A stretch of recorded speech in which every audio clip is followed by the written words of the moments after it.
అన్నదాత అన్నదాత మీ అన్నదాత చెమటోడ్చి ఆహారాన్నందించే రైతన్న అనునిత్యం నీ కండదండగా నిలిచే నేస్తం ఎవరన్నా అన్నదాత అన్నదాత మీ అన్నదాత.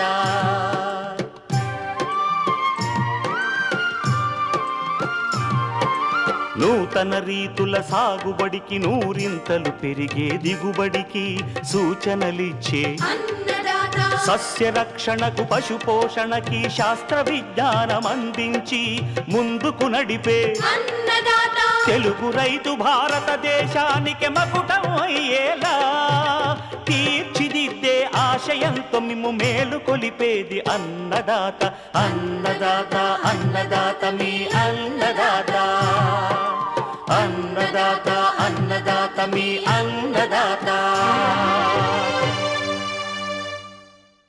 అన్నదాత ప్రేక్షకులకు నమస్కారం. ఈనాటి ముఖ్యాంశాలు: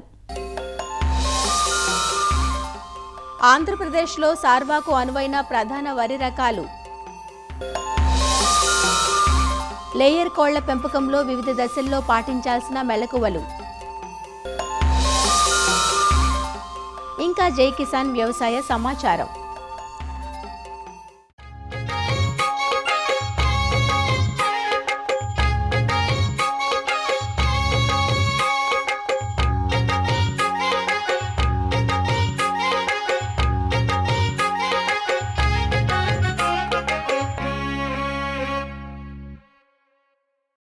ఉభయ తెలుగు రాష్ట్రాల్లోని అన్ని ప్రాంతాల్లో సాగు చేయబడే ఆహార ధాన్యపు పంట వరి. రబీ వరితో పోలిస్తే ఖరీఫ్ వరిని అధిక విస్తీర్ణంలో సాగు చేయటం పరిపాటి. వరిలో అధిక దిగుబడులు పొందాలంటే మనం చేపట్టే సాగు విధానం, యాజమాన్య పద్ధతులతో పాటు ప్రాంతానికి అనువైన చీడపీడలను తట్టుకునే రకాల ఎంపిక పట్ల సరైన అవగాహనతో మెలగాలి. ముఖ్యంగా కోస్తాంధ్రలో ముంపును తట్టుకుని చేనుపై పడిపోకుండా అధిక దిగుబడినిచ్చే రకాలను సార్వా సాగుకు ఎంచుకోవాలి. మే నెలాఖరు నుంచి రైతులు వరి నార్లు పోయటం మొదలు పెడతారు. ఆంధ్రప్రదేశ్లో ఖరీఫ్ కాలానికి అనువైన ప్రధాన వరి రకాలు, వాటి గుణగణాలు తెలియజేస్తున్నారు ఆచార్య ఎన్జీ రంగా వ్యవసాయ విశ్వవిద్యాలయం, శ్రీకాకుళం జిల్లా రాగోలు వ్యవసాయ పరిశోధనా స్థానం ప్రధాన శాస్త్రవేత్త డాక్టర్ పాలడుగు సత్యనారాయణ. సార్వా సాగు దాదాపుగా 12 నుంచి 15 లక్షల హెక్టేర్లు మనం సాగు చేస్తున్నాం. ముఖ్యంగా ఖరీఫ్ సీజన్లో వరి రకాన్ని ఎంపిక చేసుకున్నప్పుడు కొన్ని నిర్దిష్ట లక్షణాలు దృష్టిలో పెట్టుకుని మనం ఎంపిక చేసుకోవాల్సిన ఆవశ్యకత ఉంది. ముఖ్యంగా దీర్ఘకాలిక రకాలు అంటే 145 నుంచి 150 రోజుల కాలపరిమిత రకాలు అనుకూలంగా ఉంటాయి.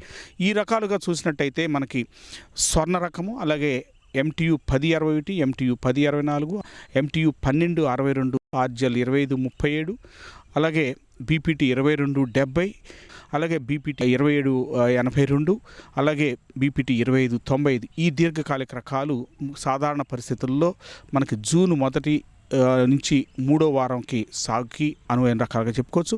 వీటితో పాటుగా కొంచెం ఆలస్యంగా అంటే జూన్ ఆఖరికి అలాగే జూలై 10లోపు సాగుకి ముఖ్యంగా మనకి మధ్యస్థ కాల పరిమిత రకాలు అత్యంత అనుకూలంగా ఉంటాయి. ఈ మధ్యస్థ కాల పరిమిత రకాలు ఏవైనా చూసినట్టయితే అటు MTU 1121, MTU 1224, దీంతో పాటుగా MTU 1075, అలాగే NLR 4001 అంటే 4001. ఇవి ఈ మధ్యస్థ కాల పరిమితాలు జూన్ ఆఖరి నుంచి జూలై 10 వరకు ఈ సోయింగ్కి ఈ రకాలు అనువైన రకాలుగా చెప్పుకోవచ్చు.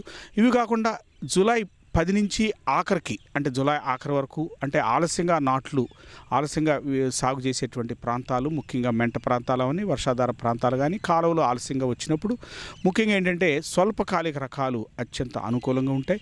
ఈ కోలో చూసినట్టయితే MTU 1010 కానీ, MTU 1153, 1156, అలాగే NLR 3444, అలాగే NLR 3354. ఈ రకాలు మనకి ఆలస్యంగా సాగు చేయటానికి అనుకూలంగా ఉంటాయి. ఇవి కాకుండా ముదురునారు వాడి సాగు చేయటానికి వివిధ ప్రాంతాలకు చూసుకున్నట్టయితే ఆర్జల్ 2537 శ్రీకాకుళం సన్నాలు, దీంతోపాటు స్వర్ణ కూడా ముదురునారు వాడి సాగు చేయడానికి అనువైన రకంగా చెప్పుకోవచ్చు. ఇటీవల కాలంలో విడుదల చేసిన 1262 మార్టేర్ మషూర్ కూడా ఈ ముదురునారుకి ఈ రకాలు అనుకూలంగా ఉంటాయని చెప్పుకోవచ్చు. వీటితో పాటుగా చౌడు ఏదైతే కొన్ని ప్రాంతాల్లో పెరుగుతుందో చౌడుకి అనువైన రకాలుగా MTU 1061, అలాగే మచిలీపట్నం నుంచి విడుదల చేసిన MCM 101, MCM 103 ఈ రకాలు చౌడుని సమర్థవంతంగా తట్టుకుంటూ మంచి దిగుబడులు కూడా ఇచ్చే పరిస్థితి ఈ రకాలు ఉన్నాయి. అలాగే ముంపు ఎక్కువగా ఉన్నటువంటి ప్రాంతాల్లో ముంపుకి అనుకైన రకాలుగా PLA 1100 బాడవ మషూర్తో పాటు MTU 1061 ఇంద్ర, MTU 1064 అమర ఇవి ముంపుని సమర్థవంతంగా తట్టుకుంటున్నాయి. అలాగే ఇటీవల కాలంలో వెదజల్లుడు సాగు కూడా గణనీయంగా పెరిగిన నేపథ్యంలో వెదజల్లుడు సాగుకి అనువైన రకాలుగా చూసినట్టయితే మనకి ముఖ్యంగా BPT 50 కానీ, అలాగే MTU 1061, అలాగే MTU 1224, 1262 ఈ రకాలు వెదజల్లుడు సాగుకి అనుకూలంగా ఉన్నాయి. దీంతో పాటుగా మిషన్ కోతకి మనకు అనువైన రకాలుగా చూసుకున్నట్టయితే ఏ రకమైనప్పటికీ పడిపోకుండా నిలబడి ఉండి గింజ రాలిక తక్కువ ఉండి గింజ మొలకెత్తకుండా ఉన్నట్టయితే మిషన్ కోతకి అత్యంత అనువైన రకాలుగా చెప్పుకోవచ్చు. ఆ నేపథ్యంలో మన సాగుకి ఇప్పుడైతే సిఫారు చేసిన రకాలు చాలా వరకు కూడా మిషన్ కోతకి అత్యంత అనువైన రకాలుగా ఉంటాయి. అదేవిధంగా దోమపోటు ఎక్కువ ఉన్నటువంటి పరిస్థితుల్లో, అంటే మీకు తెలుసు దోమకాటు సార్వా సీజన్లో ముఖ్యంగా మనకి అక్టోబరు, నవంబర్ మొదటి పక్షం వరకు కూడా దోమపోటు ప్రధాన సమస్యగా ఉన్న నేపథ్యంలో దోమపోటుని తట్టుకునేటువంటి రకాలు అటు MTU 1021 కానీ, MTU 1064 కానీ, MTU 1121 కానీ, దాంతోపాటుగా మనకి MTU 1318 లాంటి దోమపోటుని తట్టుకునేటువంటి రకాలు ఆ ప్రాంతాలకి సిఫార్సు చేసుకుని రైతులు సాగు చేసుకున్నట్టయితే మనం ఆశించినటువంటి దిగుబడిని రైతులు పొందటానికి ఆస్కారం ఉంటుంది. ఈ మారినటువంటి వాతావరణ పరిస్థితులకు అనుకూలంగా అటు దోమపోటుని ఎండా తెగులు తట్టుకుంటూ, అలాగే కొద్దిమేర ముంపు తట్టుకుంటూ, అలాగే మంచి గింజ నాణ్యత కలిగి అధిక దిగుబడి ఇచ్చే రకాల యొక్క రూపకల్పన మీద ఆచార్య NG రంగా వ్యవసాయ విద్యాలయం విస్తృత స్థాయిలో పరిశోధనలు జరుపుతూ ఆయా ప్రాంతాలకి అనేక కొత్త రకాలు మనం విడుదల చేయడం జరుగుతుంది. ఇటీవల కాలంలో గత 2-3 సంవత్సరాల్లో మనం విడుదల చేసిన రకాలు ముఖ్యంగా సార్వా సీజన్కి చూసుకున్నట్టయితే MTU 1262 అనే దీర్ఘకాలిక రకం, 155 రోజులు కాల పరిమితి కల రకం. ఇది మంచి దిగుబడి, దాదాపు 40 నుంచి 50 బస్తాల దిగుబడి కూడా పొందుతూ నోటి చేను మీద పడిపోకుండా అటు దోమపోటుని ఎండా తెగులు తట్టుకుంటూ సన్న రకంగా కూడా ఇది ఉంది. అలాగే MTU 1224 స్వల్ప మధ్యస్థ కాల పరిమితి సన్న రకము. అలాగే బాపట్ల పరిశోధన స్థానం చూసినట్టయితే BPT 2782, ఇది కూడా 145-150 రోజుల కాల పరిమితి కలిగి సన్న రకం, మంచి రకం, దిగుబడి పరంగా బాగుంది.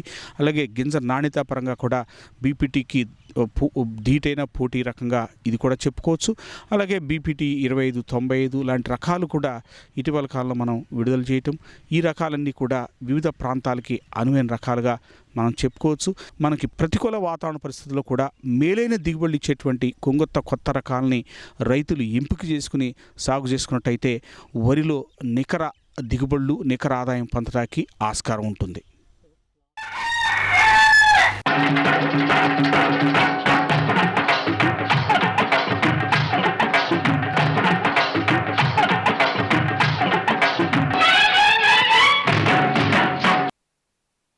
ప్రకృతి ప్రసాదించిన కల్తీకి వీలు కాని సంపూర్ణ ఆహారం కోడిగ్రుడ్డు.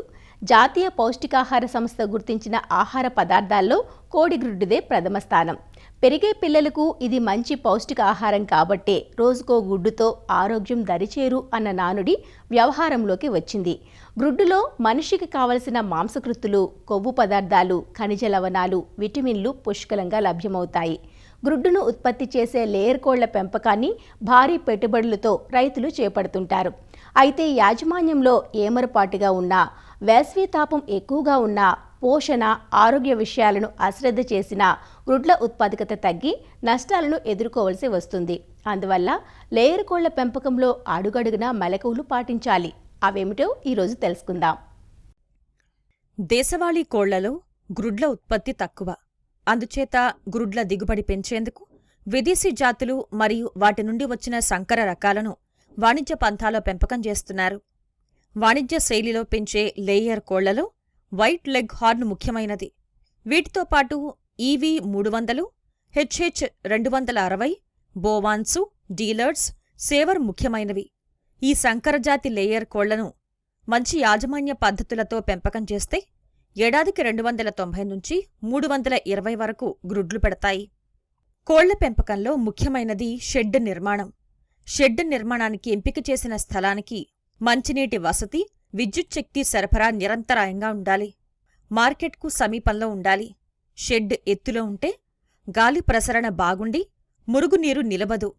షెడ్ నిర్మాణం అగ్ని ప్రమాదాలకు తావులేకుండా ఉండాలి. ఎలుకలకు ఆవాసం కాకూడదు. కోళ్లను దశలవారీగా అంటే పిల్లలను, పెరిగే కోళ్లను, గుడ్లు పెట్టే కోళ్లను వేర్వేరుగా షెడ్లలో ఉంచడం మంచిది. షెడ్డు వెడల్పు 25 నుంచి 33 అడుగులకు మించకుండా ఉండాలి. కోళ్ల సంఖ్యను బట్టి పొడవు ఎంతైనా ఉంచవచ్చు. షెడ్డు పక్కగోడలు అడుగు ఎత్తు ఉండి ఆ పైన 6 నుంచి 7 అడుగుల ఎత్తు వరకు అల్లిన ఇనుప జాలీని అమర్చాలి.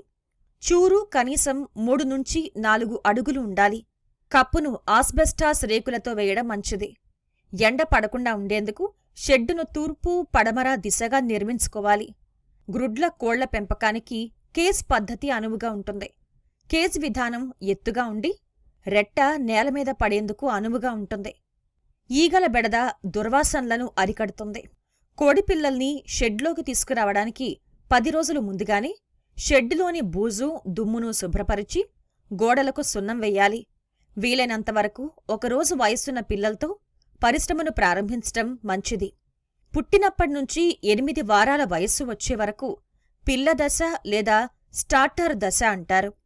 కోళ్ల పెంపకంలో దాదాపు 5-6% ఖర్చు చిన్నపిల్లల కోసం అవుతుంది.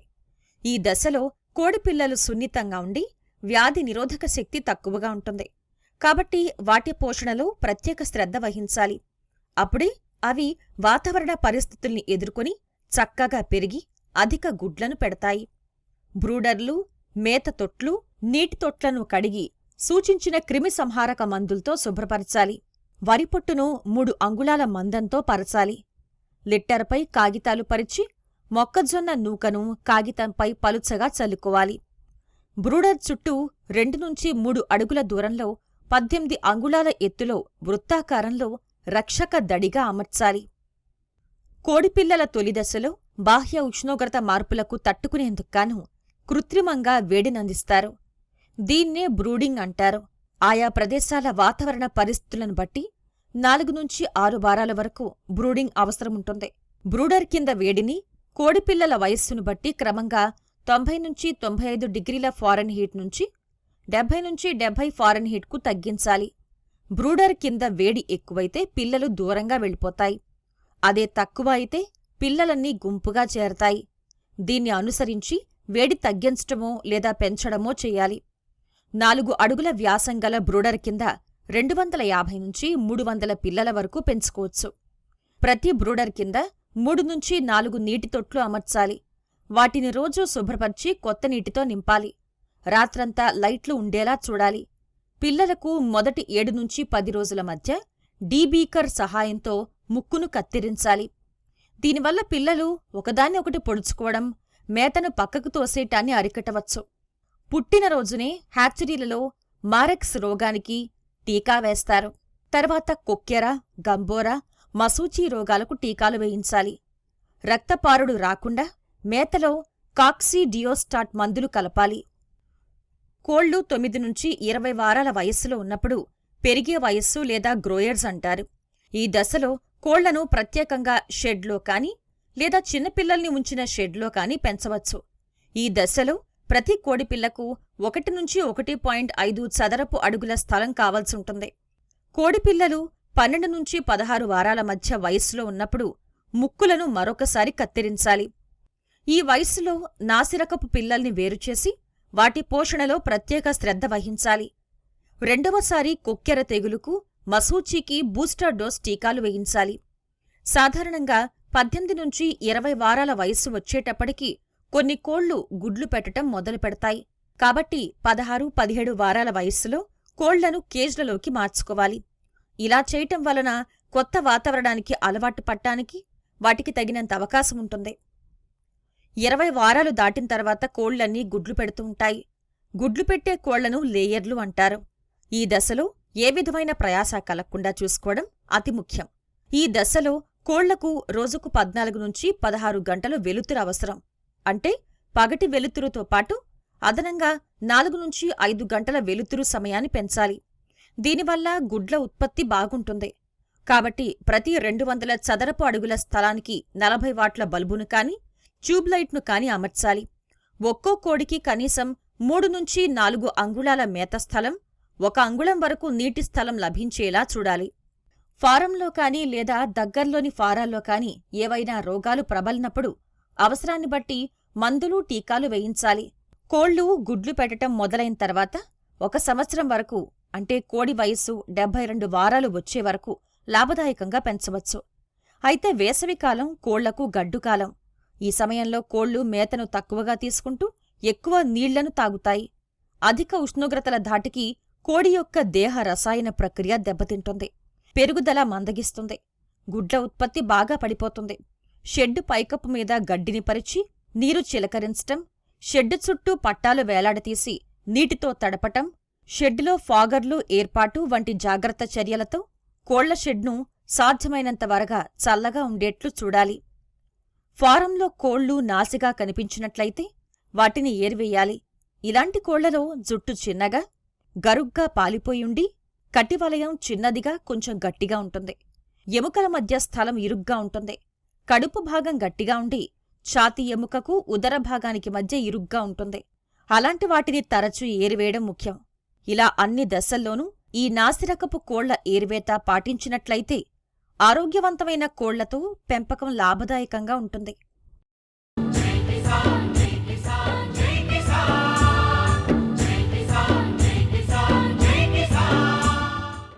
వ్యవసాయ సమాచారం ఇప్పుడు జై కిసాన్లో చూద్దాం. వానాకాలం పంటల ప్రణాళికతో ఉమ్మడి మహబూబ్నగర్ జిల్లా అధికార యంత్రాంగం సన్నద్దమవుతోంది. ఉమ్మడి పాలమూరు జిల్లాలో వానాకాలం పంటల సాధారణ సాగు విస్తీర్ణం సుమారు 17 లక్షల ఎకరాలు కాగా ఈ ఏడాది సుమారు 19,50,000 ఎకరాల్లో పంటలు సాగవచ్చని అధికారులు అంచనా వేస్తున్నారు. ఈ ఏడాది సుమారు 8 లక్షల ఎకరాల్లో పత్తి సాగు చేస్తారని అధికారుల అంచనా. మార్కెట్లో పత్తికి మంచి ధర పలుకుతుండటం, ఈసారి వాతావరణం అనుకూలిస్తుందన్న ఆశతో రైతులు పత్తి వైపు మొగ్గు చూపుతున్నారు. తొలకరి ఇప్పటికే పలకరించడంతో రైతులు పత్తి విత్తనాలు నాటేందుకు సన్నద్దమవుతున్నారు. అయితే తొందరపడి ఎవరూ విత్తనాలు వేయొద్దని, దుక్కులు దున్నిపెట్టుకుని సరిపడా పదును వచ్చిన తర్వాతే విత్తుకోవాలని అధికారులు సూచిస్తున్నారు. 4,21,000 ఎకరాల్లో మొత్తం పంటలు సాగయ్యే అవకాశాలు ఉన్నాయి. వరి దాదాపు 1,70,000 ఎకరాలు వస్తుంది. అదేవిధంగా పత్తి అనేది కూడా 85 నుంచి 1,00,000 ఎకరాల వరకు ఈసారి సాగయ్యే అవకాశాలు ఉన్నాయి. కందులకు 18,000, మొక్కజొన్నకు 33,000 ఎకరాల్లో సాగు కావచ్చని అంచనా వేస్తున్నాము. ఈసారి ఎర్లీగానే మాన్సూన్స్ ఉన్నాయని చెప్పి మనకు వాతావరణ శాఖ తెలిపింది కాబట్టి రైతులందరికీ కూడా విత్తనాలు కూడా సిద్ధం చేస్తున్నాము. ఈ వేసవి దుక్కులు అనేది ఇమ్మీడియట్లీ మీరు స్టార్ట్ చేయాలి. 14 ఇంచుల వరకు పొలము తడిచినప్పుడే విత్తనాలు అనేది విత్తుకోవాలి. అంతేగాని చిన్నగా 2 ఇంచులు 3 ఇంచుల భూమి నానినప్పుడే విత్తనాలు విత్తితే జర్మినేషన్ పర్సెంటేజ్ తగ్గిపోయి మొలక శాతం అనేది చాలా తగ్గుతుంది. 14 ఇంచుల పొలం నానాలంటే మనం వేసే దుక్కులు ఇప్పుడు దున్నుకోవాలి. ఈ అడపదడప వచ్చేటప్పుడు దున్నుకుంటే నీరు భూమిలో ఇంకి భూమి మనకు 5-6 ఇంచుల వరకు నానడం జరుగుతుంది. దాని తర్వాత ఒక పెద్ద వర్షం పడ్డప్పుడు దున్నుకున్నట్టయితే 14 ఇంచుల వరకు కూడా అప్పుడు మనకు సాలు వస్తుంది. నాలుగు సాలు వచ్చినప్పుడు అప్పుడు మనం విత్తనాలు విత్తుకుంటే మంచి లాభదాయకమైన పంట వస్తుంది. ఎరువులు కూడా ఎలాంటి కొరత లేదు. ఆ దళాలు BG3 విత్తనాలు అని చెప్పి లూజ్ సీడ్ని గ్రామాలలో రాత్రి వచ్చి, ఇప్పుడు జనరల్గా మనకు MRPకి BG3 అంటే మనకు షాపులలో 864 రూపాయలు దొరుకుతుంది. కానీ వాళ్ళు దాన్ని 350, 400, 500కే గ్రామాల్లో లూజ్గా వచ్చి గ్రామాల్లో ఇచ్చే అవకాశం ఉంది. దయచేసి అలాంటి వాటి దగ్గర లూజ్ విత్తనాల దగ్గర ఉన్న రైతులు వాళ్ళ కొని దాన్ని మోసపోవద్దు. మొలక శాతం వచ్చినా దిగుబడి రాకపోయే అవకాశం ఉంటుంది. రైతులు గమనించాలి. లైసెన్స్ ఉన్న డీలర్ దగ్గరనే మనం విత్తనాలు కొనుక్కోవాలి. అదేవిధంగా బిల్లు తీసుకోవాలి. ఆ బిల్లును పంట పూర్తి అయ్యే వరకు బిల్లును భద్రపరుచుకుంటే రైతుకు ఏం నష్టం జరిగినా ఆ బిల్లు ఉంటే మనము కంపెనీ ద్వారా మనం నష్టపరిహారం తీసుకునే అవకాశం మనకు ఉంటుంది. 10 బృందాలను మనం స్క్వాడ్లు ఇంటర్నల్ స్క్వాడ్గా వేస్తున్నాము. ఈ స్క్వాడ్ ద్వారా మొత్తం 100% ఎక్కడైతే ఇతర షాపులు అన్నింటినీ చెక్ చేపిస్తున్నాం. ఉమ్మడి పాలమూరు జిల్లాలో వరి పంట అధికంగా సాగవుతోంది. ఈ ఏడాది సానుకూల వర్షపాతం ఉంటుందన్న వాతావరణ శాఖ అంచనాల మేరకు ఎక్కువ మంది రైతులు వరి వైపుకే మొగ్గు చూపే అవకాశం కనిపిస్తోంది. సుమారు 8 లక్షల ఎకరాల్లో వరి సాగవుతుందని అధికారుల అంచనా. వరి తర్వాత ఉమ్మడి పాలమూరు జిల్లాలో మొక్కజొన్న వైపు రైతులు మొగ్గు చూపుతున్నారు. సుమారు 1,00,000 ఎకరాల్లో ఈసారి మొక్కజొన్న పంట సాగు కానుంది. దీంతో పాటు కందికి మార్కెట్లో మంచి రేటు పలుకుతున్నందున మహబూబ్నగర్, నారాయణపేట, జోగులాంబ, గద్వాల జిల్లాల్లో 1,00,000 ఎకరాల వరకు కంది సాగయ్యే అవకాశం ఉంది. గత ఏడాదితో పోల్చుకుంటే మిర్చి విస్తీర్ణం తగ్గుతుందని, 1,00,000 ఎకరాల్లో ఉద్యాన పంటలు పండిస్తారని వ్యవసాయ శాఖ అంచనా వేస్తోంది. నారాయణపేట జిల్లాలో 13 మండలాలు ఉన్నాయి. ఈ 13 మండలాలలో కూడా 4,40,000 ఎకరాలలో వానాకాలం సాగు కోసము రైతులు వివిధ పంటల కోసము సమాయత్తం అవుతూ ఉన్నారు. ప్రధానంగా వరి 1,69,000 ఎకరాలలో సాగు అవుతుంది. పత్తి 1,85,000 ఎకరాలలో సాగు అవుతుంది. కంది 55,000 ఎకరాలలో సాగు అవుతుంది. ఇవి కాకుండా మిగిలిన పంటలు పెసర, మినుము, వేరుశనగ ఇటువంటి పంటలు కూడా సాగు అవుతాయి. వీటికి సంబంధించిన విత్తనాల ప్రణాళిక, తర్వాత ఎరువుల ప్రణాళిక కూడా సిద్ధం చేయడం జరిగింది. ప్రభుత్వం తరపున జీలుగ విత్తనాలపై 60% సబ్సిడీతో మనము రైతులకు అందజేస్తూ ఉన్నాం. వారం రోజుల లోపల అన్ని మండలాలలో కూడా పొజిషన్ అయిపోతుంది. ఎరువులు విత్తనాలకు ఎలాంటి డోకా ఉండకుండా ముందస్తు ప్రణాళికలు సిద్ధం చేయడం జరిగింది. గత సంవత్సరము దాదాపుగా 4 లక్షల ఎకరాలు మనకి సాగైంది. ఈ సంవత్సరం కూడా 4,10,000 ఎకరాల నుంచి 4,20,000 ఎకరాల వరకు సాగవుతుందనే అంచనాలు ఉన్నాయి. గత సంవత్సరంతో పోలిస్తే కనుక ఈ సంవత్సరము మిర్చి విషయంలో ధరలు కొంత వ్యత్యాసాలు, తర్వాత ధరలో స్థిరీకరణ లేకపోవడం వల్ల రైతులు చాలా వరకు ఈ మిర్చి పంటను తగ్గించి పత్తి వైపు, వరి వైపు, కంది వైపు, తర్వాత వేరుశెనగ వైపు ఎక్కువ మొగ్గు చూపుతున్నారు. అలాగే మొక్కజొన్న కూడా చాలామంది రైతులు వేసుకోవడానికి అవకాశం ఉంది. అయితే మనం అంచనా ప్రకారంగా చూసినట్టయితే ఈ సంవత్సరము వరి దాదాపుగా 80,000 నుంచి 90,000 ఎకరాల వరకు మనకు సాగు కావడానికి అవకాశం ఉంది. అలాగే పత్తి కూడా 1,65,000 నుంచి 1,70,000 వరకు మనకి సాగు కావడానికి అవకాశం ఉంది. కంది విషయానికి వస్తే 35,000 నుంచి 40,000 ఎకరాల వరకు సాగు అవుతుంది. మొక్కజొన్న 30,000 వరకు సాగు అవుతుంది. అలాగే మనం వేరుశెనగ చూస్తే 30,000 ఎకరాలు. మినుములు కూడా మార్కెట్లో మంచి ధర ఉన్నందున అలంపూరు నియోజకవర్గంలో అలంపూరు, ఉండవెల్లి, మానవపాడు లాంటి ప్రాంతాల్లో 10,000 ఎకరాల వరకు వస్తుంది. అలాగే ప్రభుత్వం నుంచి 60% సబ్సిడీ పైన 650 క్వింటాలు ప్రభుత్వం మనకి జీలుగా అనే వచ్చిరొట్ట సంబంధించినటువంటి విత్తనాలు కూడా ప్రభుత్వం ద్వారా మేము రైతులకు సప్లై చేస్తున్నాము. వానాకాలం పంటల సాగుకు ముందు నేల సారాన్ని పెంచే పచ్చిరొట్ట పంటలు సాగు చేయాలని రైతులకు అవగాహన కల్పించడంతో పాటు 60% రాయితీపై రైతులకు విత్తనాలు అందుబాటులో ఉంచామని వ్యవసాయ శాఖ అధికారులు చెబుతున్నారు. విత్తనాలను ప్రభుత్వ కేంద్రాల ద్వారా సరఫరా చేయనున్నట్లు వివరించారు. వానాకాలం పంట కాలానికి మా వ్యవసాయ శాఖ తరఫున యాక్షన్ ప్లాన్తో రెడీగా ఉన్నాం. ముందస్తుగానే రైతులకు రైతు వేదికల ద్వారా శిక్షణ ఇవ్వడం జరుగుతుంది. ఏఈఓల ద్వారా ముఖ్యంగా ఈ జిల్లాలో 7,12,000 ఎకరాలు సాగు భూమి ఉంటే 5,77,000 పైచీలుకు ఏరియా పంటలు విత్తడం జరుగుతుంది. 2,90,000 నుంచి 3,00,000 ఎకరాల వరకు పత్తి పంట వేయడం జరుగుతుంది. వరి 1,50,000 వరకు సాగు చేయడం జరుగుతుంది. మొక్కజొన్న 45,000 పైచీలకు ఎకరాల్లో సాగు చేయడం జరుగుతుంది. ప్రభుత్వం ద్వారా ఇప్పటికే మాకు పచ్చి రొట్టె విత్తనాలు జిల్లాకు అలాట్మెంట్ ఇవ్వడం జరిగింది. దీనికి 60% సబ్సిడీ గవర్నమెంట్ ప్రకటించడం జరిగింది. అట్లాగే జిల్లాకు మార్కెట్ ద్వారా 23,600 మెట్రిక్ టన్నుల ఎరువులు మనకు అందుబాటులో నిల్వల్లో ఉన్నాయి.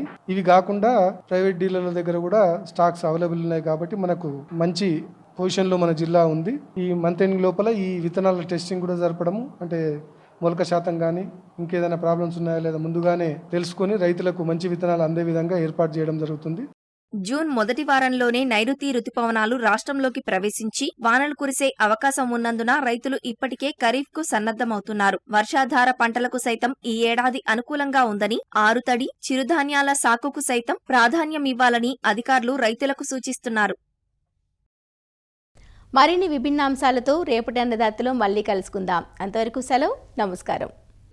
అన్నదాతలు తమ సందేహాలు, సమస్యలను 1800-425-4085 టోల్ ఫ్రీ నంబర్లో ఉదయం 10 నుంచి 11 గంటల మధ్య పని దినాలలో సంప్రదించగలరు. ఈ కార్యక్రమాన్ని యూట్యూబ్లో www.youtube.com/అన్నదాత ఈటీవీ లింక్ ద్వారా వీక్షించవచ్చు. అన్నదాత కథనాలు ఈటీవీ విన్ మొబైల్ యాప్లోనూ వీక్షించండి.